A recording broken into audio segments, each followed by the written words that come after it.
изказано от един важен, изключително човек за образование.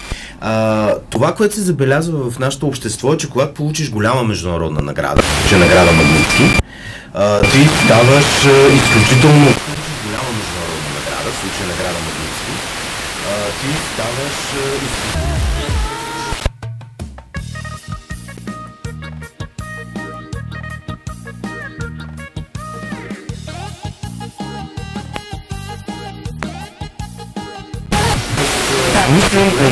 казваме, че имаме нужда от едно международно оценяване, за да може в крайна сметка не да обмислим възможността в обществото. Бизнесмените обаче изглеждат не чак толкова добре. Политиците с санкция, така че това не може да